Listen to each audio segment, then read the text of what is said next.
is the cat today accepted as the emblem of the Isle of Man, the Manx cat, and the three legs of man, a heraldic design originating from Sicily. The tail of the tailless tabby is interesting. The Manx cat is found throughout Asia. Just outside Douglas, the capital of the island and near to Castletown, is Ronald's Way, the main airways terminal. To and from the principal cities in England, Scotland, Wales and Ireland, aircraft movements make Ronald's Way one of the busiest air terminals in the British Isles.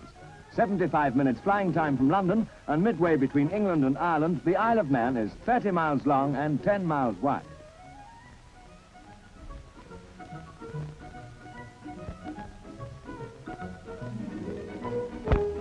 Not far from Ronald's Way is King William's College. The original building was burned down in the year 1844. Reconstruction and enlargement since that time have made it a renowned seat of learning.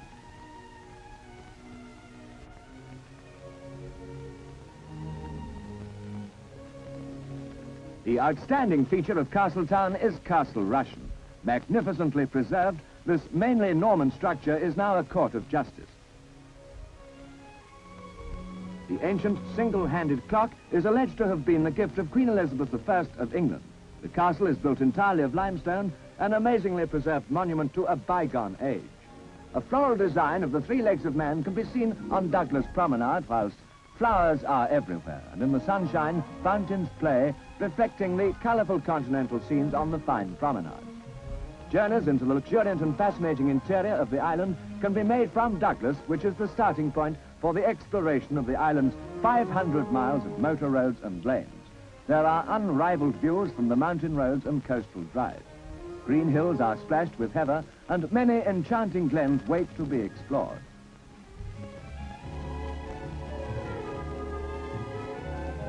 Out in Douglas Bay stands the Tower of Refuge, 125 years old. It was built to afford shelter to shipwrecked sailors. Douglas combines the interests of a modern city with the charm of a stimulating and colourful playground. Probably nowhere else in Europe can there be found another horse-drawn street tramway system. One of the attractions of Douglas, they have held sway here in face of electrification and motor buses.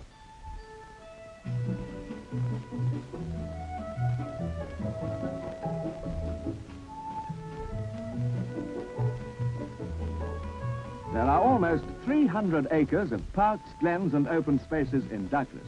Amongst the most beautiful is Summerhill Glen. All glens begin high up in the mountains. A trickling stream winds its way downwards. Eventually, what began as a small flow of water becomes a torrent, carving out its banks, which, after the passage of uncounted time, become a home for trees and bushes. 100 years ago, whilst a bishop was taking a service in the old church at Kirkbraden, someone passed him a note to say that there were far more people in the churchyard than in the church, and requesting him to come out when he reached the time for preaching the sermon. That was the beginning of the Kirkbraden open-air services, which are held every summer Sunday in a glorious natural amphitheatre outside the church.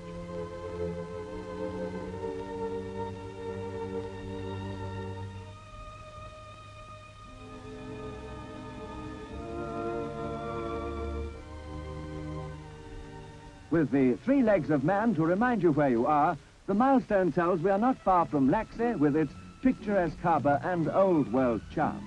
The unspoilt beach provides relaxation.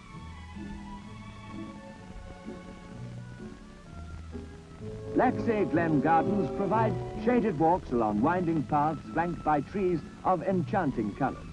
The pavilion overlooks the beautiful glen, and orchestras play here under the magical sky of a summer night.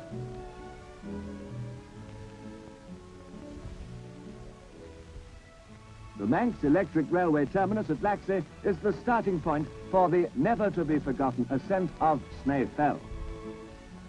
Snaefell is the island's only mountain rising 2,000 feet above sea level, and across the plains of heaven, another view of Snaefell can be seen. It's quite an experience to ride almost from sea level to the top of a mountain. It takes 30 minutes to reach the summit after a 5-mile journey of breathtaking scenic beauty.